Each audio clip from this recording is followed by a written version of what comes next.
तो natural gas में तेजी की वजह क्या मानते हैं आप? क्योंकि गर्मी इस बार बड़ी ज़बरदस्त पड़ने वाली है, चाहे वो यूरोपियन कंट्रीज़ हों, अमेरिका हो, अमेरिका के अंदर पे भी थोड़ा सा सूखे जैसे हालात दिखाई देने लगे हैं, और उसकी वजह से वहाँ पे जो एग्री कमोडिटीज़ हैं उनकी, उसकी कीमतों के अंदर में एक अच्छा खासा उछाल दिखाई दिया है। तो इसको किस नज़र से देखा जाए?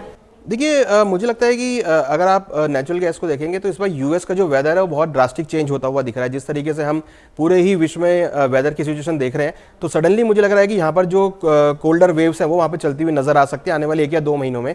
और ऑलरेडी प्राइस काफ़ी नीचे है। देखिए दूसरी बड़ी चीज़ क्या है, क्रूड के भाव बहुत बढ़ गए हैं, तो इसलिए जो इकोनॉमीज है वो नेचुरल गैस पर शिफ्ट होती हुई दिख सकती हैं। तो ऐसे में नेचुरल गैस के प्राइस बहुत कंपिटेटिव अगर आप देखेंगे क्रूड के मुकाबले तो काफ़ी लो है और काफ़ी कंप्रोमाइजिंग भी है। तो मुझे लगता है कि नेचुरल गैस पे धीरे धीरे इकोनॉमी शिफ्ट हो रही है, धीरे धीरे नेचुरल गैस की डिमांड बढ़ेगी। क्रूड के प्राइस बढ़ने की वजह से नेचुरल गैस पे जो डिमांड है शिफ्टिंग वो यहां पर आ सकती है, इंडस्ट्रियल डिमांड यहां पे शिफ्ट हो सकती है, तो उसका असर भी यहां पे आता हुआ दिख रहा है। तो मुझे लगता है कि डिमांड का असर प्लस वेदर का असर यहां पर इसको सपोर्ट प्रोवाइड कर सकता है। तो नेचुरल गैस में सपोर्ट यहाँ पर प्रोवाइड हो सकता है, और इसके अंदर में आप बता रहे हैं कि नेचुरल गैस आगे जा कर के एक थोड़ी सी तेज़ी दिखला सकता है। ऊपर में हम लेवल क्या माने और किन लेवल्स के ऊपर पे बाइंग करनी चाहिए यहाँ पर?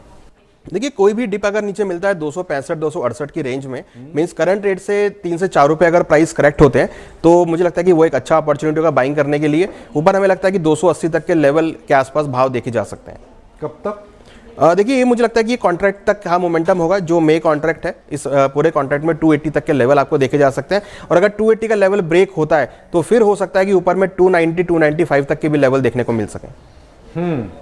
अभी न्यूज़ फैक्टर्स क्या क्या काम कर रहे हैं अनुज? क्योंकि बाजार एक दायरे के अंदर है, क्या ये मान करके चला जाए कि अगर किसी ने इंट्राडे गोल्ड और सिल्वर या क्रूड की कोई पोजीशन लेनी है तो बाइंग साइड के ऊपर पे रह करके एक अच्छा मुनाफा अर्जित किया जा सकता है, या लगता है कि नहीं, थोड़े से हाथ जलने का खतरा ज़्यादा रहेगा वहाँ पर, इसलिए क्योंकि साइड में बैठा जाए और एक अच्छी अपॉर्चुनिटी का इंतजार किया जाए, नीचे आने दिया जाए बाजार को? जैसा आप कह रहे हैं कि $4200 तक के लेवल्स भी देखने को मिल सकते हैं, तो क्या 4200 का इंतजार किया जाए या ऊपरी स्तरों से सेल ऑफ भी किया जा सकता है? देखिए यहाँ पे 2-3 चीज़ें हैं जो थोड़ी ध्यान में रखने वाली हैं। एक तो है कि ओपेक प्लस मेंबर्स का रोल क्या है।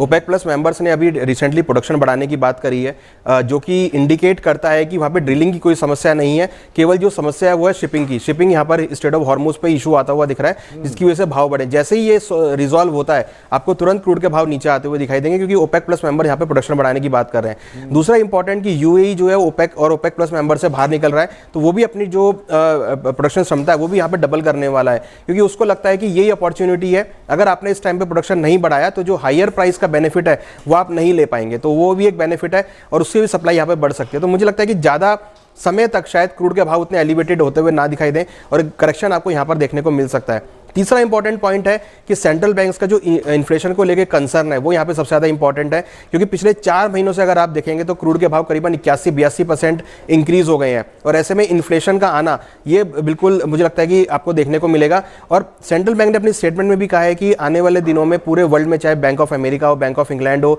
बैंक ऑफ जापान हो या फेडरल रिजर्व हो, इवन आरबीआई हो, सभी ने इन्फ्लेशन को लेकर यहाँ पे कॉज ऑफ कंसर्न दिया है। तो अगर इन्फ्लेशन को लेकर वो चिंतित है तो डेफिनेटली वो मॉनेटरी टाइटनिंग यहाँ पे कर सकते हैं। उसकी वजह से हो सकता है कि आपको कहीं ना कहीं गोल्ड सिल्वर के भावों में थोड़ी प्रॉफिट बुकिंग देखने को मिले। तो मुझे लगता है कि इस टाइम पे मार्केट बहुत अनसर्टेन है, बहुत रेंज बाउंड मार्केट है, तो कोई डायरेक्शनल ट्रेड मुझे लगता है कि यहाँ पे शायद आपको यहाँ देखने को ना मिले। बहुत शॉर्ट टर्म ट्रेडिंग के पर्सपेक्टिव से आपको यहाँ पे ट्रेडिंग देखने को मिल सकते हैं, सपोर्ट रेजिस्टेंस के बीच मार्केट मूव कर सकता है। और दूसरी तरफ जिस तरीके से ईरान और यूएस की स्टेटमेंट्स आ रही हैं वो कहीं ना कहीं रोज आपको हर एक घंटे चेंज होती हुई दिखती हैं, तो उससे अनक्लैरिटी मार्केट में बनी हुई है।